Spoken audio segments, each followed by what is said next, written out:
Allah itu Al-Muhsi, artinya adalah Allah itu yang maha menghitung segala sesuatu. Perhitungan Allah itu sangat teliti dan cermat, sehingga tidak perlu diragukan lagi keakuratannya. Setelah hari perhitungan telah diselesaikan, maka semua manusia akan menerima kitab catatan amal mereka masing-masing. Ada yang menerima kitab catatan amalnya dengan tangan kanan, ada yang dengan tangan kiri, dan ada pula dengan belakang punggung. Semua bergantung dari amal perbuatannya selama hidup di dunia.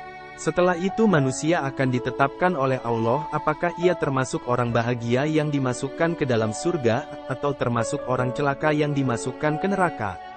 Allah mengetahui semua secara terperinci di mana tempat dan tingkatan mereka masing-masing. Karena surga dan neraka ada tingkatan-tingkatannya, sehingga Allah tidak pernah salah di dalam menempatkan setiap manusia. Ketetapan Allah bergantung amal perbuatan manusia selama hidupnya di dunia. Orang yang masuk surga berdasarkan ketakwaannya masing-masing. Siapa paling banyak ketakwaannya, maka ia akan masuk ke dalam surga paling tinggi. Begitu juga sebaliknya, siapa paling banyak kefasikannya, berdosa, maka akan masuk ke dalam neraka paling bawah. Orang yang paling ringan, rendah, menerima azab di dalam neraka adalah paman Rasulullah, yaitu Abu Talib. Karena ia banyak membantu dan melindungi Rasulullah di dalam berjuang, tetapi ia tidak mau beriman kepada Allah, sehingga ia masuk ke dalam neraka. Tapi mendapat azab paling ringan, yaitu hanya memakai sandal, terompah, dari api neraka.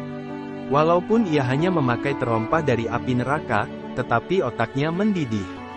Semakin banyak kefasikan, kedurhakaan, kesalahan dan dosa yang dilakukan oleh manusia, maka semakin berat siksaan yang ia terima di dalam neraka. Bila keputusan telah selesai, maka ditentukanlah tempat semua manusia dan juga tingkatan tempatnya masing-masing. Allah itu Jami, artinya yang maha mengumpulkan, menghimpun, yaitu bahwa Allah subhanahu wa ta'ala maha mengumpulkan atau menghimpun segala sesuatu yang terbesar atau terserak. Allah maha mengumpulkan apa yang dikehendakinya dan dimanapun Allah subhanahu wa ta'ala berkehendak. Penghimpunan ini ada berbagai macam bentuknya, di antaranya adalah mengumpulkan seluruh makhluk yang beraneka ragam, termasuk manusia dan lain-lainnya, di permukaan bumi dan kemudian mengumpulkan mereka di padang mahsyar pada hari kiamat. Allah Ta'ala akan menghimpun manusia di akhirat kelak sama dengan orang-orang yang satu golongan di dunia. Hal ini bisa dijadikan sebagai barometer. Kepada siapa kita kumpul di dunia itulah yang akan menjadi teman kita di akhirat. Akan tetapi jami'nya Allah Ta'ala di sini letaknya di hati bukan di fisik. Walaupun kita berjauhan secara fisik akan tetapi hati kita terhimpun. Maka di akhirat kelak kita juga akan terhimpun dengan mereka. Begitupun juga sebaliknya, walaupun kita berdekatan secara fisik akan tetapi hati kita jauh, maka kita juga tidak akan berkumpul dengan mereka.